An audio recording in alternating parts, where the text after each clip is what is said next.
Hey, welcome back to the Confidad podcast. My name is Dan Tinquist, your host. So glad you chose to tune in here today.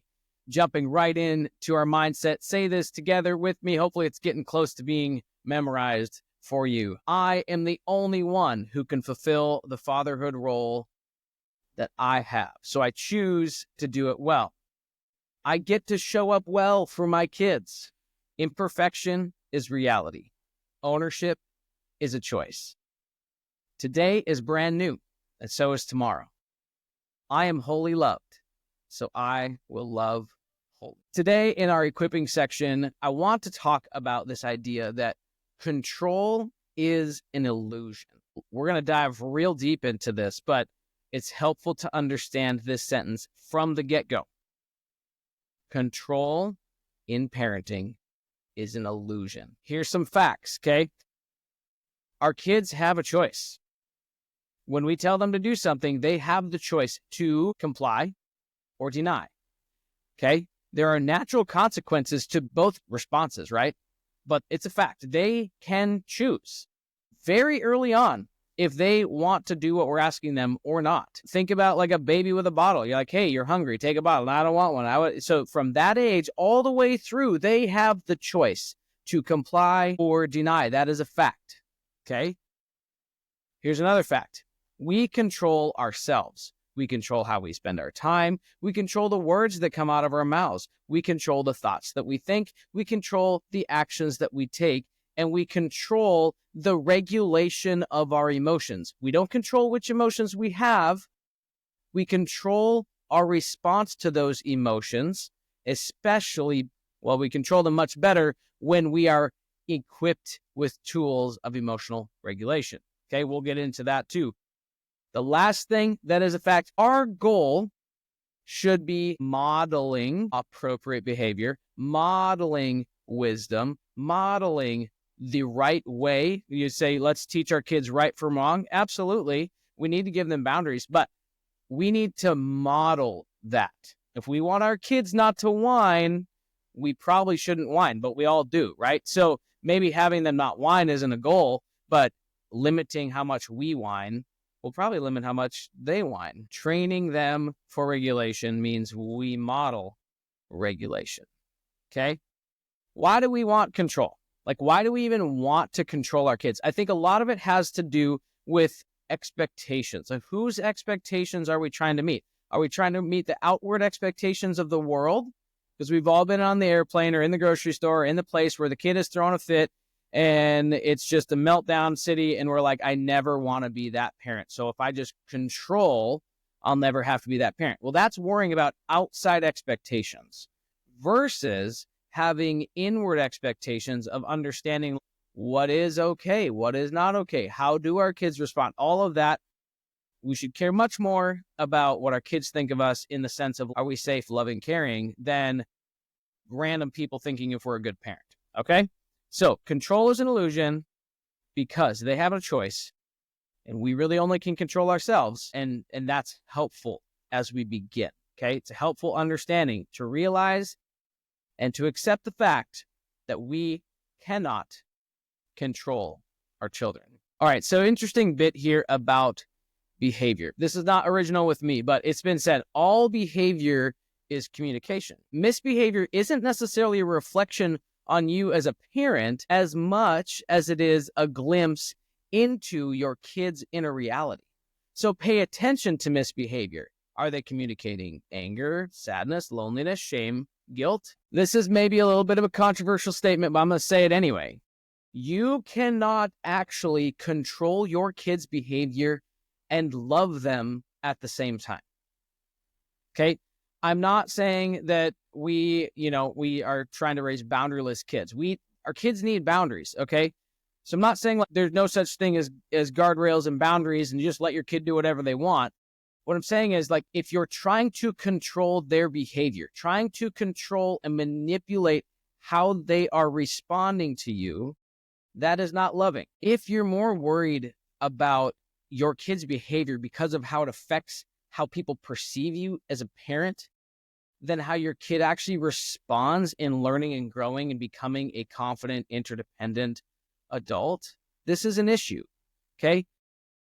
Worrying about what other people think of us is probably just a natural human condition, but it shouldn't affect our parenting in the sense of like, oh, no, you can't do that, honey, because, oh, you can't do that. You can't do that. Can't. Why? Well, I don't want people to think I'm a bad dad. So our kids need boundaries, but they don't need an overlord controlling their every single move. Reminder, we control what we control, right? How we show up for these intentional moments with our kids, choosing to respond to our kids' behavior or misbehavior out of love instead of reacting to it out of our own dysregulation. Controlling how we approach getting to know what is really going on inside our kid's brain. We can come to that conversation, come to that exploration with a very specific posture that feels loving and safe to them and not controlling and overbearing, right? It needs to be something where we come to them with a curiosity and a unconditional love for them, okay? Our kids are not perfect. They are not complete. They're unfinished. But that doesn't mean that they are our problem to fix or our projects to complete. Okay, I know so many dads who are problem solvers and project finishers, and it's like, I'm here and I solve the problem and then we're here and then we're done. Okay, that's not your kids. Your kids are not problems to solve. They're not projects to complete. They are human beings who need to be known and have a need to belong. When we have that approach to our kids, we stop trying to control them so that we can complete them or that we can finish the project or we can solve the problem. And we begin to love them well. If we're going to do this well, this parenting thing, just showing up as a dad well, and having home become the safest place, our kids understanding that my parents aren't trying to control my behavior, they're just trying to teach me between wisdom and folly. Kids need 3 things: predictability, patience, and process. Okay, kind of like we talked about in the Saturday short. Like, we train adults with predictability, patience, and process. Like, we need to move them through this with a safe, soft place to land when they fail. We have to be predictable when our kids fail. If you always and only yell when your kid messes up or doesn't do what they're supposed to do in the sport you're coaching, they're going to learn, and it's becoming predictable, that dad is going to scream at me when I do this or when I don't do this. And maybe they don't even understand why you're screaming, but they know that's your natural response. What is that teaching them? Is that teaching them that dad's a safe place to show up when I screw up? Or is it teaching them that dad's going to scream if I let him know that I screwed up, so I better just go talk to mom, or I better just go talk to my teacher or someone else, maybe even someone on the internet? Like, you don't want your kids running to someone else when they screw up. Maybe you and your spouse or partner have something like where you know who can be good cop, bad cop, and that's line, whatever. If they have a safe space in your home, great. If they don't, make it. Create that safe space by becoming more predictable in a positive sense, being patient as they fail, and trusting this process. I have said for years that I would rather have my kids show all the emotions at home and be well behaved in school. And here's why. Because it means they feel safe at home with us. They feel safe enough to think that we can handle all of who they are. Like, mom and dad can handle my whole being and my whole experience, where at school, I have to use my self-control and I can't overreact and I can't, right? Because it's very structured and all this. So many kids, when they finish school, they come home, they are like, because they've used all their self-control that day. And they feel safe to come out of their shell and just be fully human. I mean, humans aren't perfect. We don't always get it right. And our kids feel safe. If they feel safe at home, that is usually the reaction. So if you're like frustrated with your kid's behavior, like, why are you acting so good for your teachers, but not for me? Actually celebrate it. It's hard. We've experienced it ourselves. I'm like, why do you act this way for your teacher, but you don't act this way for us? They don't know how to answer that question, but it should be telling you something like, I trust you. You feel safe to me. I thought that you could handle all of what I have to bring to the table. Like my friend Dr. Jake Smith Jr. says, they have to borrow our frontal lobe because theirs isn't fully developed yet. Remember, this is a process. Our kids are learning. Okay? In fact, when we think about behavior, it has everything to do with action, everything to do with doing. And if we're always just judging the doing and saying it's not good enough, we're actually looking at our kids through a lens as a human doing, not a human being. Okay? We are human beings after all. We're not human doings. So we have the opportunity to know more about our kids and their being than just focusing on their actions or their behaviors. If all you're focusing is on negative behaviors, you're not actually getting to know the essence of who your kid is. Because then they begin to perform and they learn they have to perform before you will show them love. But if we choose to love them for who they are, we will watch their performance blossom.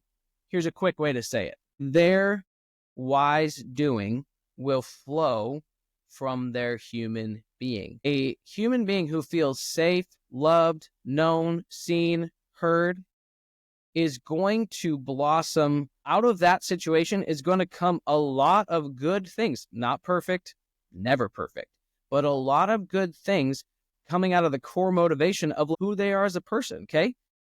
All I'm trying to say here is don't make your kids perform before you love them. Show them love and watch them become who you've always wanted them to be. Well-behaved kids. So good behavior that is motivated by compliance is usually met with a two-faced reality.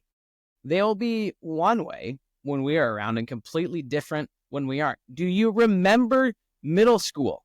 That was the story of all my friends in middle school. They were one way when their parents were around and totally different when they're not. Normal. I don't think we need to expect that to be not the case. But if it is so drastic of a difference, who they are when they're at home or with us versus when they're with their friends, that is a concern. Because here's the deal. If they are just having good behavior, they're just well-behaved around us because of compliance, really what that means is they're scared of us. It's a fear-based behavior. You know what? We won't always be there. The goal is to launch them someday, a lot sooner than you think it's going to be. So we need to start now understanding how launching begins right now. Most parents don't want to think about when they turn 18 and they leave the house. But the sooner that you begin to think about the fact that your kids are going to launch someday, and that's actually the goal of parenting, the sooner you start to take seriously how you spend your time with them and what expectations you put on them and how you approach their choices in behavior and how you respond to those choices of behavior. So if we know that we're not always going to be there, it's our job to own this, to train them how to make wise choices when we aren't there. Good behavior chosen out of respect and wisdom is so much better than compliance because they've been equipped to think critically on their own and choose wisdom over folly. Even if they don't understand, like, why is this better than the other? They're choosing good behavior out of honor for their family, respect to you as their parents, and loyalty to who they belong to. They belong to this family, to this team. And if you create loyalty and belonging there, guess what? Good behavior can flow out of that because they're going to know this is who I am and this is how we act. Not out of guilt, not out of manipulation or fear, but because it's who they are. True essence coming to life, like lived out of their being. So fear is one way. And it's often a tool used by dictators to control their subjects. We've seen this. Your kids are not subjects, and you are not a dictator. You're a father.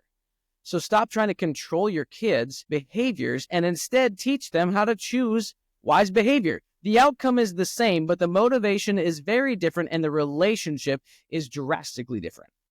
Practically, this looks like letting them fail a lot more than you're probably comfortable with. But as long as you don't desert them in their failure or hold their failure over their heads, you become a valuable coach and teacher in learning how to live well. And as we finish here, let me empower you. You have it in you to do this. And you have a community who's for you in this. If you are feeling alone in your fatherhood journey, it doesn't have to be this way. We're here. Reach out. Find people in your neighborhood. It doesn't have to be us, but we'd love to have you join us. So I invite you to come be a part of a growing community of dads who are committed to helping each other become the dad their kids need. Because if you don't become the dad your kids need, who will? Lastly, want to remind you of our event coming up in January. We're going to do a 3-part mini course on building out your family culture framework for 2025. We're going to teach on how these things work, and we're going to practically build it together, setting the steps, setting all the things in motion, getting the goals, the bucket list for the year from your kids, and then planning your schedule throughout the year to incorporate weekly family meetings, quarterly check-ins, and looking back at how is it going with connection? How's it going with contribution? How's it going with adventure? And how's it going with service? Would love to have you join. Reach out if you have any questions. Thanks for spending a few minutes with us today, and we will see you tomorrow.